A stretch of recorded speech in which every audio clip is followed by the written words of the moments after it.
Morning, it's Thursday, June 15th, 6 a.m. Central Time. I'm Philip Streible, Chief Market Strategist at Blue Line Futures.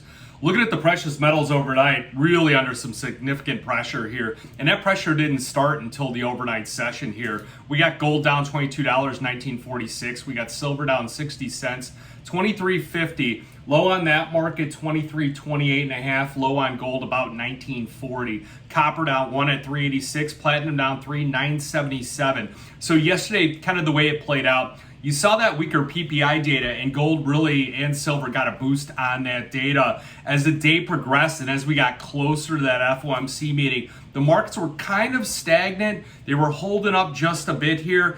And then it was the FOMC. They held rates unchanged. That was already factored in. You only had about a 1-2% chance that they raised rates. It was the dot plot that came out, which showed two more 25 basis point rate hikes by the end of the year. And it seemed like all the Fed members were in favor of additional rate hikes. So Jerome Powell in a press conference kind of talked out of both sides of his mouth. One sentence would be really hawkish. The next one would be I don't know, let's wait and see. Seemed like kind of dovish. They did leave July as a live meeting. They wouldn't hammer down on whether they'd raise rates. Now, if you look at the other central banks, things like Australia, Canada, they had done exactly what the same playbook. They raised rates aggressively, they paused, then they raised rates again. So Fed is kind of teeing off of those kind of cards now.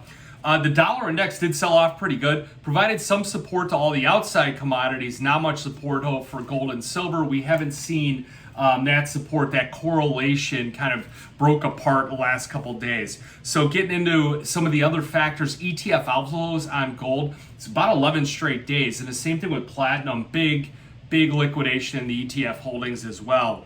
Platinum, remember that the funds have been liquidating their seasonal, where you sell on June 11th, cover on the 24th, worked out 14 out of 15 days. Copper, you buy it on the 22nd, sell it on the 30th, worked out 12 out of 15 days. So getting into support resistance zones. So 1950 on gold, that broke. So we're looking at some other ones here. The Morning Express, you don't get that, shoot me an email, Phil at Blue Line Futures.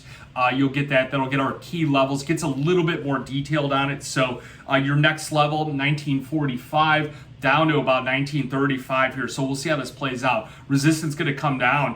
1985 on R1, 2000 on R2, and then 2008 still that breakout zone. Silver, it's holding right now about the support level that we've seen before, which was about that 2350, 2335, and then it's that pocket support, 2290 down to 23. We wash out down to there. Probably be giving you guys a call. If you did want to add some silver, that might be an area to do it, as we'd have a big sell-off in the day, about 3.5-4%. Your resistance is going to be that 2416 again. Remember, it was old resistance, new support. We held it for a minute. Now we broke about. Now it's new resistance again. 2450 is that R2. The thing you got to watch today, this is what boosted gold and silver last week. Initial claims, they're expecting 246. You need a higher number. Last week, we got that surprise cycle high, 264. Gold and silver got a lift off on that. The other thing you got to watch, we have an ECB meeting.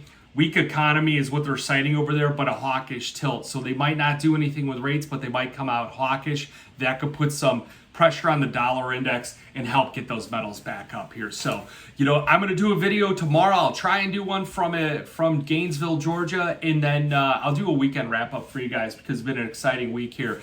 And one other thing is that there's other markets beyond gold and silver. A lot of the clients have on 5-10 different commodities. You got gold, silver, platinum, but remember oil making new highs right now, up 80 cents. Your grain markets are in a significant weather market. A lot of people getting fills on selling soybeans overnight. The more commodities you have, the more diversification you have. So you want to trade other things, reach out. I'd love to talk to you again, 312-858-7303. Remember, futures option trading does involve risk of loss. May not be suitable to all investors. Good luck, good trading.